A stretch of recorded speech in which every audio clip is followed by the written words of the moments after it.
I'm a Belgian, and I feel deeply ashamed of my country for what is happening today. So my title is today, Why Should We Prefer the Western Civilization to the Others? So at the beginning of this short address, I would like to make two things very clear. On the one hand, as a Spenglerian, I'm convinced about the radical equality and equivalence of all great civilizations. On the other hand, however, as an Hesperialist, that means as a Western patriot, I'm equally convinced about the fact that we should prefer our own civilization to the others. Is this a contradiction? I do not think so. And I would like to dedicate the following few minutes to solving this apparent problem in order to show that both initial statements are not in contradiction, but rather imply each other. Indeed, I'm often confronted with well-meaning patriots justifying their love and care for our civilization with hyperbolic claims based on things like the advances of Western technology, the progress in freedom and liberty based on Western values, or the beauty of Western art. While it is true that we are fully justified to highlight these items, they should not be overestimated. Indeed, imagine a foreign civilization would suddenly make some groundbreaking technological advances the West would be unable to catch up with. Would that mean we suddenly had lost the right to love our civilization and had to convert to this new hypothetical civilization? Similarly, concerning Western values, our times, as precisely today, are characterized by a spectacular erosion, even perversion of those values, as freedom has started to mean slavery, peace, war, and ignorance strength. Should we start now to relinquish our civilization instead of fighting to the death for its survival? And finally, concerning art, can anyone trying truly and honestly to understand the beauty of Egyptian, Greek, Japanese, or Chinese art assert that Western art is somehow superior? Different? Most certainly. Nearer to our emotional world? Absolutely. But better? I would strongly disagree. Hence, basing our patriotism on any form of absolute superiority of our Western civilization seems to be fraught with a lot of problems, so that we should better look for other reasons. Is it because the Maya did not use the wheel or utilitarian metalworking that their splendid frescoes or reliefs are less impressive? Is it because the ancient Indians were thoroughly disinterested in historiography that their philosophical reflections on nothingness and being are less deep? Is it because the Chinese were never able to develop a proper formal logic because of the peculiarities of their language and writing system that their empires were less grandiose? We could go on in this way a long time, but the result would be the same. All great civilizations have, in their own chronological and geographical context, and based on their inimitable initial psychological assumptions, developed wonderful expressions of humanity. And comparing them in order to establish a hierarchy is not only anachronistic and unjust, but also misses the essential point there is to make. All civilizations are quests to transfer into actuality a specific and unique aspect of transcendence, and as such must be seen rather in complementarity than in hierarchy.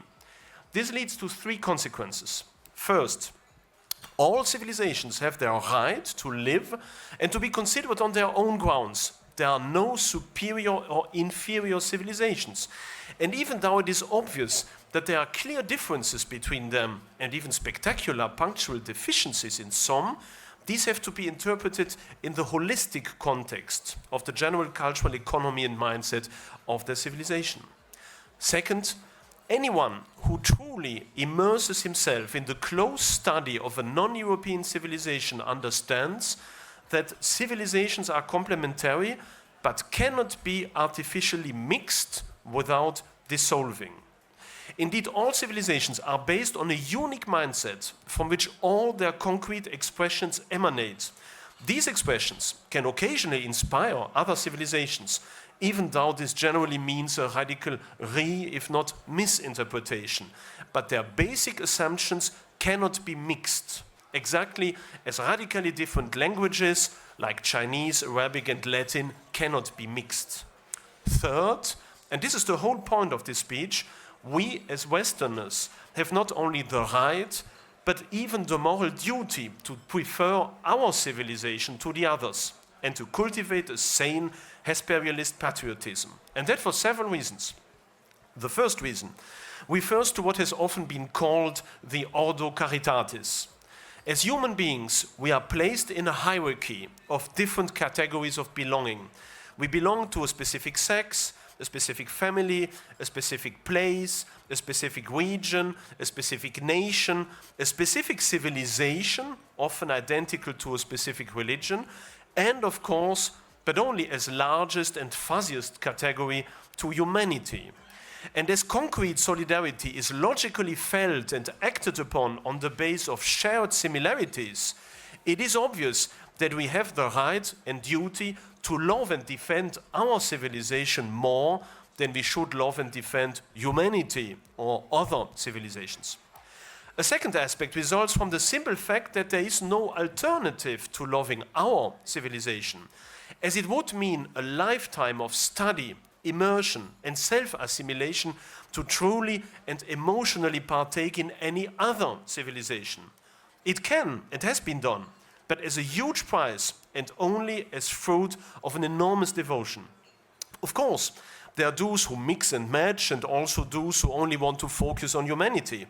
But the first ones generally remain caught in mere superficialities, often even huge misunderstandings resulting from their deficient knowledge of other civilizations as well as of their own, whereas the latter ones, by cutting themselves from their true roots in the name of humanity, are at the origin of wokeness, and thus responsible for the innumerable perversions, even the destruction not only of our own, but also of other civilizations. Third, there is transcendence. All civilizations, without any exception, are based on a specific outlook on transcendence, and it is the actualization of this transcendence that represents the initial thesis, while the abandonment of transcendence for the sake of immanence represents the antithesis, and the conscious but short rational return to tradition, the final synthesis in the history of a civilization before it enters fossilization.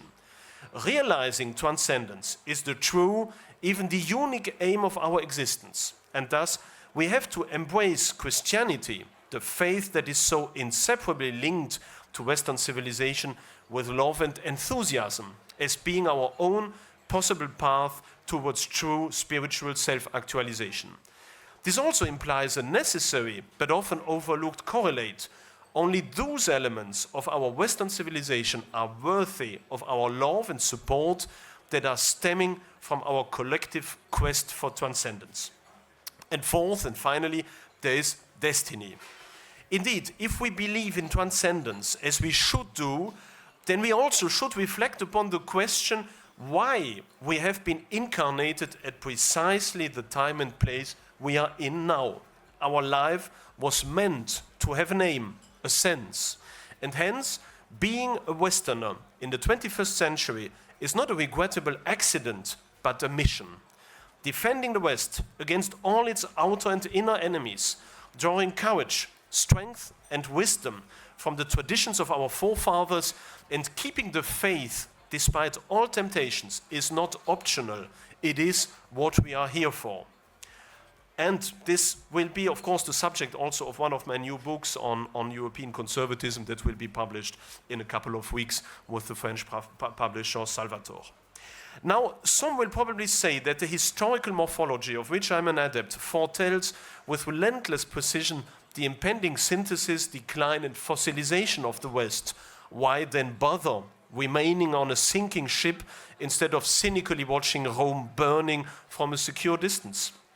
In my view, the end of a civilization is not less important than its beginning, exactly as old age is no worse or better than infancy. Canonizing, sublimating, and transmitting the memory of the West to future civilizations is certainly as important a task as establishing its foundations. And fortifying and defending an aging civilization is not less heroic than expanding its borders in the days of youth. Also, even though the number of people really feeling and behaving as Westerners is dramatically shrinking by the day, and though our creative possibilities seem largely dried up, it is still our duty as last Westerners to transmit to our children what our forefathers have built. And finally, we should never forget that our human mission is not limited to the defense of our civilization, but consists essentially in our personal quest for transcendence. Even if we were assured of the ultimate political failure of our endeavors, and to a certain extent, as Tolkien once said, all history is nothing else than a long defeat, we would nonetheless be obliged to follow our ideal until the end, as we know that the true reward and fulfillment of our efforts is not to be expected in this world, but beyond. Thank you very much for your attention, and long live the West.